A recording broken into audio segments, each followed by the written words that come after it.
All right, so now we have a game against against Paul Keres. Keres was a legendary player from chess history. He was considered the best player ever on the second place. I mean, he was never world champion, but he deserved to be world champion, He was very strong. But okay, it's a very long story because of his life, because of the war, and, very complicated. Of the politics of the time. And finally, okay, we see this game, one of the best games from Bobby in his first candidates tournaments. And here we see is very, very difficult win finally, but move by move, changing the plan, which is very nice from such a young player, and in such a complicated position, and against such an opponent, we'll see. Okay, one of the main lines from the Spanish opening, Keres was one of the best players for black in Spanish. So, okay, after castle, h3, knight a5, bishop c2, c5, c5, d4. And here after c4, d4, pardon. Okay, the theory is queen c7 here. I played myself against Bobby, my second game against Bobby. I played this line, queen c7, the main line from Spanish. Okay, the alternative here is knight d7. But after knight d7, white can, transpose the position by taking immediately in c5, And black has to take back only with the pawn, because with the knight you lose a piece. If you take back with the knight in c5, after b4 you lose a piece. Both knights are attacked, Yeah. So, okay, after this, knight d7, d takes c5, white is always a little bit better, but it's complicated. It's not very easy, It seems that black has a very solid position. Nothing happens for the moment. And okay, we'll see what is the plan for white, to show that white is a little bit better in all positions. Okay. Queen c7, knight f1, knight b6. He controls the d5 square. That is the idea. Here or immediately in the next moves, somewhere maybe black had to place somehow f6 if he had time, If he has time to push a pawn in f6 and nothing happens very quickly, black has probably a normal position. f6 to enforce this? Yeah, to stop the attack on e5. So everything happens in the game because white could take in one moment in e5 and have some initiative. So right, the game was knight e3, but it seems that nothing happens if you look at the position. Yeah. So rook d8, and now queen e2. Maybe here, as I told you, maybe here f6, maybe. So instead he played the normal move, bishop e6. And now after bishop e6, everything is more or less forced, you see. So now knight d5, very good move. Now you are forced to take in d5, of course. Now he took, and bishop takes. Now he took the central pawn, but now white has some initiative. I mean, he can move his pieces trying to attack on the king's side, So knight e5. The next moves must be very precise from black because he is, a little bit under attack.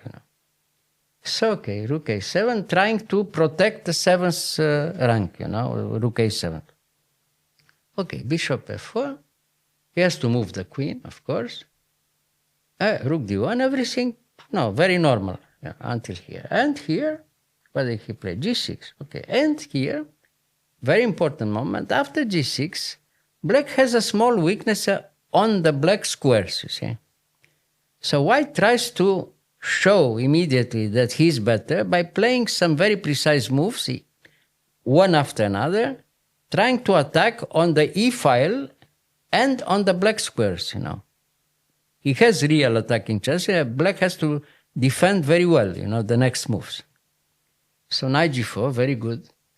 And now what to do? Probably the best move is knight c4, the way they played. Knight c4, and here bishop h6. Now after bishop h6 is already dangerous for black because white has a good idea on the e file with some attacking chance. I mean, made threats already, If he has time to give one check in e8, is almost mate, So, okay, what to do? So bishop e6, trying to protect everything. And here bishop b3. And in this moment, after the game, they analyzed together and so, it seems the best way to try to defend is here, to try to take immediately in d1. Okay, white is still better, but there's nothing decisive for the moment, you know. And he played queen b8. It's not, probably is not, if you look like this, the position, black wants to put the other rook in d7. You know, this is the idea. But move by move has no time, you see. So now rook takes d8. Now you have to take with the bishop. And here, immediately, he has time to take in c4. Why? Because now you can't take with the bishop, because he's mate in e8, you know. Yes. Therefore, I tell you, it's move by move.